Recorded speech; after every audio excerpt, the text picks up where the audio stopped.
you don't like hang out all the time, and that's intimidating for me as someone, an outsider, to come in and be like, hey guys, to try to sort of fit in. So I don't know. Get a beer at the pub. trying to be like you. And I'm like, and I don't understand all of the interpersonal relationships, and it's like, who doesn't like whom? Yeah. Tell me. 'Cause I'm sure there's some of that. But no, it seems like you all. When I first watched, was there a glance that I missed? When I, are you going to tell me who doesn't like whom? Dan, you weren't on microphone though. Do I want a microphone? I was just saying that I hate Chris. Oh, okay. When I first saw, it's okay. Everybody hates Chris. He's used to it.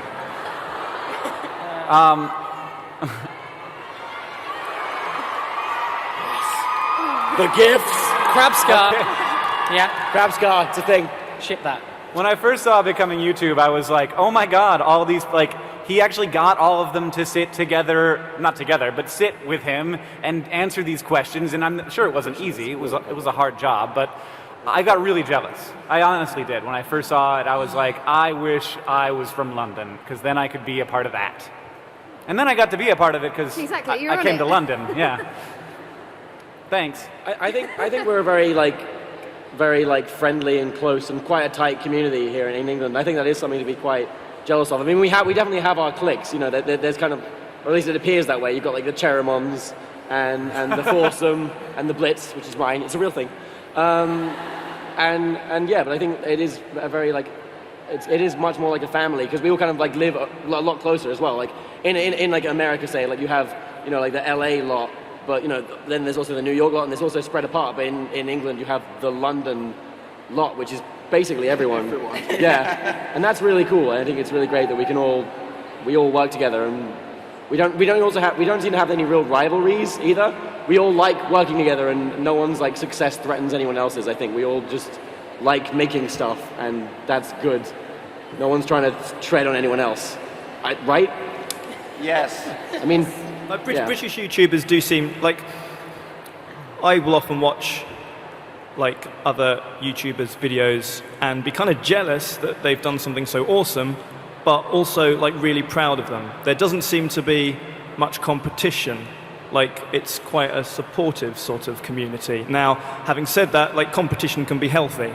So maybe that's something that the British YouTube community is lacking and not for the better. But I think it's quite nice that like, if we see a YouTuber coming up who's really good, we'll shout them out where possible, and we'll support them as far as we can.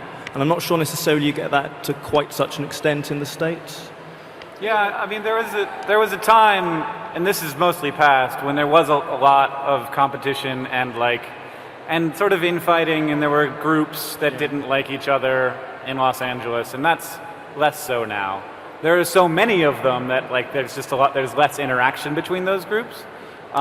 This is very inside baseball, sorry. Baseball also, you don't know what that is. But yeah, in general, it's just, there's so much, adoration and growth and like, there are resources available right now that it would be really dumb to fight over something when it's all growing so fast and we're all having such a great time, and it's really, this is a very special moment, I feel like, in the history of entertainment, that we get to be a part of this brand new thing, and not just be a part of it, but also sort of define what it gets to be. So that's what we're doing right now. It's great. Caspar, what are your thoughts on, in terms of, because obviously Caspar is from South Africa, where there isn't so much, not a smaller YouTube community, but very little kind of a YouTube. Is the YouTube community? Yeah, well, Caspar is the YouTube community, pretty much. Yeah, a few people. I came over here like last year, and I met like some people I just liked hanging out with, and I feel like my little group of friends on YouTube, who you probably all know, have collaborated the best out of everyone else, and I'm just really proud to say that. And that's not because we wanted to all gain as many subscribers as we could. It's just because we hung out more. And like, yeah, I think it shouldn't be something that's forced, because as soon as that happens, it becomes business. And my group definitely, I think, should be the envy. Like, we really enjoy making videos and it works for everyone, so it's pretty good. I think the British community should be the envy of, especially, everyone else. That's why I came and joined it, because I wanted to be a part of something that cool. Brilliant. Okay, so we'll move on to the last question now before we open up for Q&A from the audience. You down there. So the last question of our Becoming YouTube panel is, how concerned should we be about the gender gap on YouTube, which of course is referring to the relative lack compared to the number of guys really exploding on YouTube to the girls. I mean, obviously, there's people on this panel who are an exception to that. But Hey. so I'll open up with Ben. You sexist, Ben? I think a woman should answer this question Okay, first. sorry, we'll open up I with think- Emma. She's not spoken I think too they much. should lead the debate, Luke. Emma, could you lead this debate? Okay, how concerned should we be? About the gender gap. About the gender gap. Well, that's really, really difficult for me to answer because I don't really have an insight into it. Being a woman, I probably should. I probably should feel more inclined about it, but I don't feel as though I have had such a hard time being a female YouTuber, as many female YouTubers have said. They said it's been a struggle, we've had more hate complaints. I don't feel I've been treated any differently to my male counterparts in terms of hate or anything. I was talking to you backstage, and you were talking about having a stalker who knew where you lived. Yeah, I had one guy. She only had one guy who threatened to barbecue her face. Just one? Which is many more, like infinitely more than I had. Yeah, And like if you I had had, none. I had one. if I had 400 people watching my videos and one of them threatened to barbecue my face, I would not keep making videos. I would go work at Topshop. Well, I'm a soldier then, aren't I? I dealt with it. I mean, I'd honestly, like, I've heard and I've talked to a lot of my friends on YouTube who are women and who got a lot more hate. And I'm not saying that, like, of there's course, no. Go ahead. I'm not saying that there's, like, I think maybe you're better at ignoring it or just dealing with it or, like, you know. I do feel like maybe like, I've had it like on maybe average, lucky or maybe of more. But I mean, what I'm saying is from a personal aspect, I can't turn around and say I felt victimized, I felt hated, because I haven't. I felt completely welcomed into this community. In terms of like maybe the way that things are segregated with beauty gurus and things like that. Oh, evil part! I'm just looking at you now. I don't see it as they should be separated, but at the same time, the same people that say, oh, you shouldn't separate them, you'd separate male gamers from male vloggers. You'd separate male filmmakers from male vloggers. You'd separate anything. I separate filmmakers from gamers, from vloggers, and everything.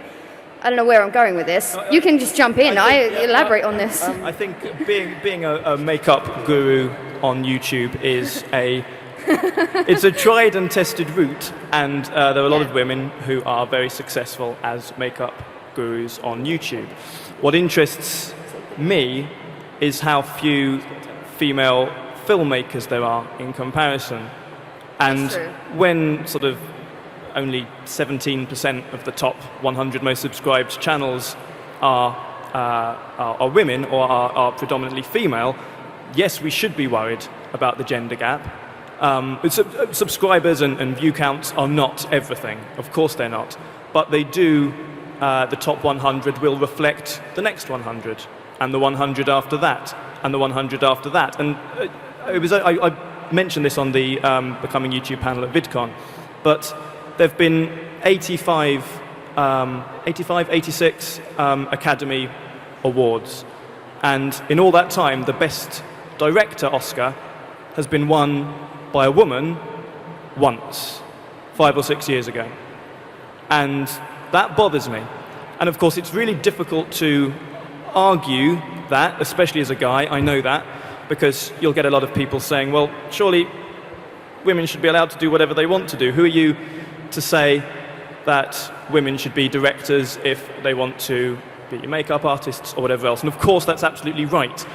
But that it does make me feel very uncomfortable that that female filmmakers just aren't as successful and aren't as encouraged, and you know, on YouTube as well, as their male counterparts. And I think it's a problem, and it's something that it's certainly a discussion that all of us should engage in. And it's a really difficult discussion to engage in. I think that part of the thing that's